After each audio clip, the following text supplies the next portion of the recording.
My name is Jade Holloway, and I am 30 years old. And I want to tell you about the phone call that came 6 months after my grandmother died, and that handed me, completely by accident, the documentation I needed to do something about what my family had done in those 6 months when they thought I was not looking. But before I tell you about the phone call, I need to tell you about the jewelry, because the jewelry is the center of everything, and without understanding what it was and what it meant, the phone call does not carry its full weight. My grandmother, Iris Holloway, had 7 pieces of jewelry that mattered. Not 7 pieces total, she had other things, costume pieces and everyday items, and a few things that had belonged to her mother, and that she wore rarely and kept in a separate box. But 7 pieces that mattered, in the specific way that objects matter, when they have histories attached to them, when they are not just things, but the physical form of moments and people and times that would otherwise exist only in memory. There was the brooch her husband had given her on their first anniversary, a small cluster of garnets in a gold setting that she wore to every formal occasion for 50 years. There was the pearl bracelet her mother had brought from another country when she immigrated, worn and restrung twice, but always the same pearls. There was the ring she had bought herself at 40 with the first money she had ever earned that felt like hers entirely, a sapphire in a simple setting that she wore on her right hand and that she said was the most important piece she owned because she had chosen it for herself.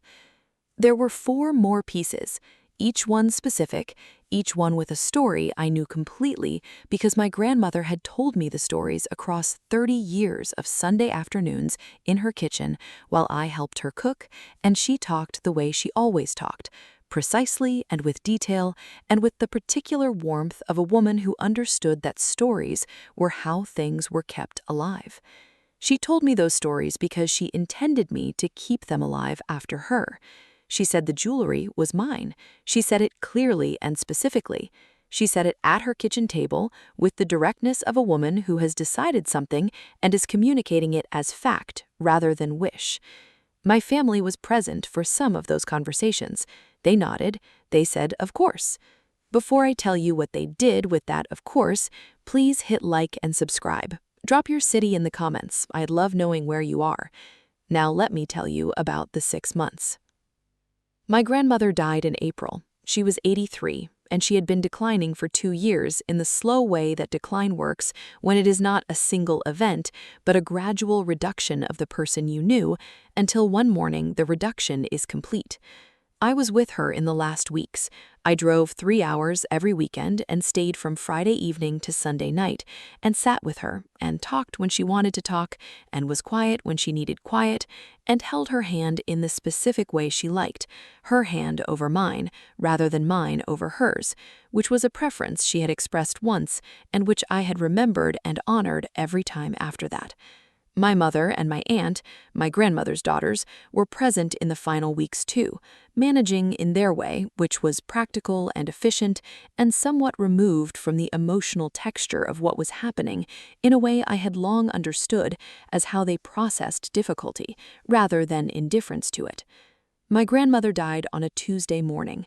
I was not there for the exact moment. I arrived 2 hours later. The house already had the quality that houses acquire quickly after a death, the particular stillness of a space that has been the setting for a life and is no longer. I stood in her kitchen for a long time. The jewelry was in its box in her bedroom, where it had always been. I did not take it that day. I did not think I needed to take it that day because I had not yet understood that the gap between what someone says they intend and what the people around them actually do with those intentions can be very wide and can open very quickly in the months after a death when assets are being assessed and decisions are being made in rooms you are not in. I went home on the Wednesday. I called my mother the following Sunday. She said the estate was straightforward. She said there was not much to sort through. She did not mention the jewelry. I did not ask because I did not yet have a reason to ask.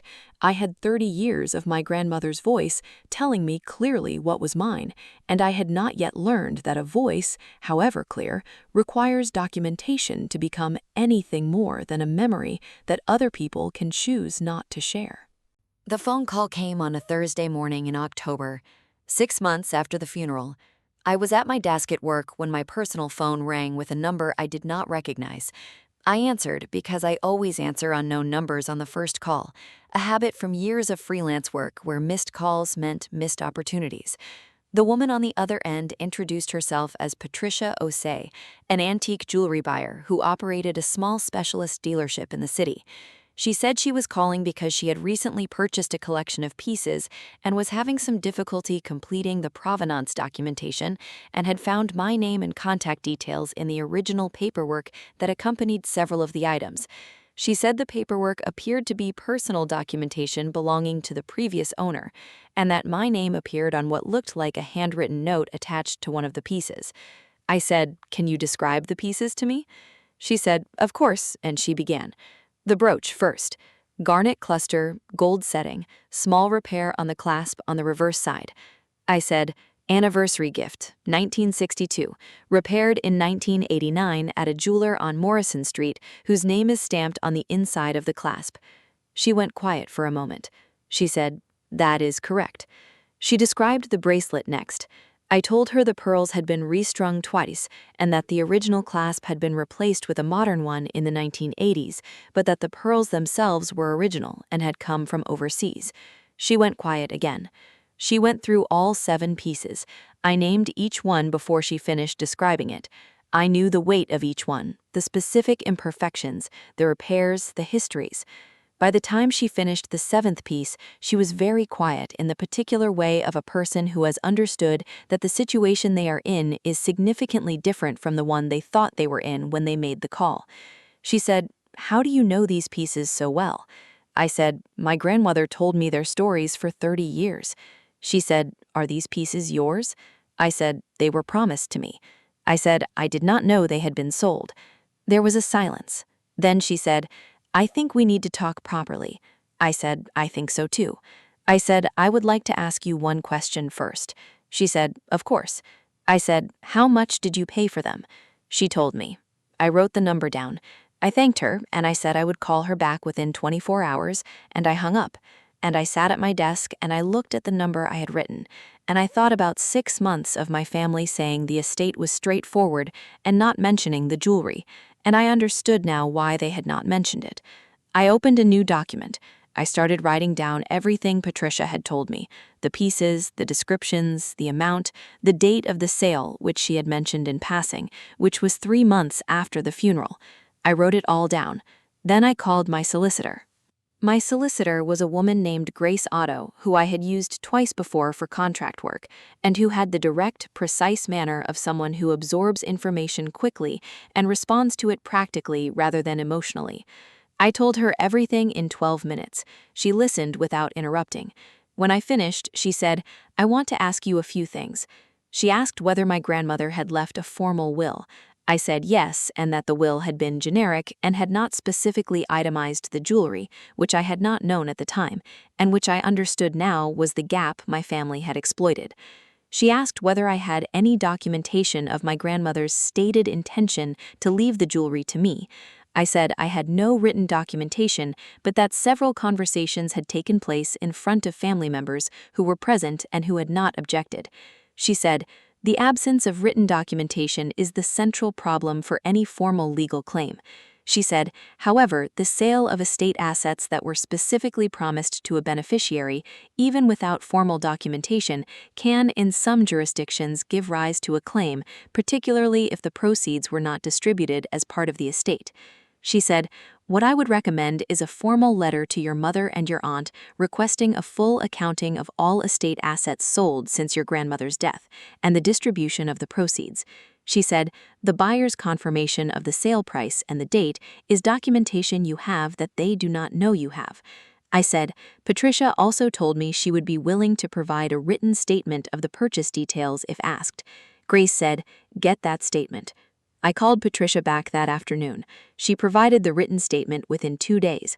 She was, it became clear over our conversations, a woman who had been in the antique trade for 20 years and who had strong feelings about provenance and the ethical sourcing of pieces, and who was, once she understood the full situation, entirely cooperative and entirely on the right side of it. Grace sent the formal letter to my mother and my aunt the following week. The letter requested the full estate accounting and the proceeds from any asset sales, and raised the question of the jewelry specifically with reference to the documented sale to Patricia. My mother called me the day she received it. Her voice had the particular quality of a person who has been caught doing something and is deciding in real time whether to deny it or reframe it.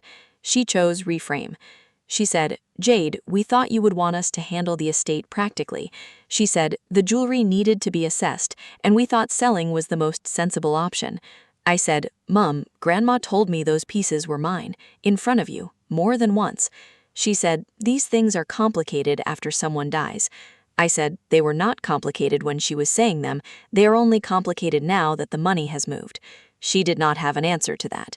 The accounting my family eventually provided showed that the proceeds from the jewelry sale had been divided between my mother and my aunt, without any portion set aside for me. Grace wrote a second letter. The resolution took 4 months and was not everything I wanted, and was significantly more than they had planned to give me when they made the sale. Patricia and I have stayed in contact. She is a careful and ethical woman, and she was not complicit in what happened. She was simply the person who bought what was offered and who made the phone call that changed everything. She said to me once, near the end of it all, that she had nearly not called, that she had considered simply returning the paperwork and moving on. I said, "I am glad you called." She said, "So am I." The photograph of my grandmother is still on my desk. The recipe card is in my kitchen. The jewelry is not with me, but what it represented is the 30 years of Sunday afternoons, the stories told at a kitchen table, the specific warmth of being somewhere you are completely wanted. Those things do not require authentication. They were never in the box. That is my story. If it stayed with you, share it with someone who needs to hear it. Drop your city in the comments. Hit subscribe. I'll see you in the next one.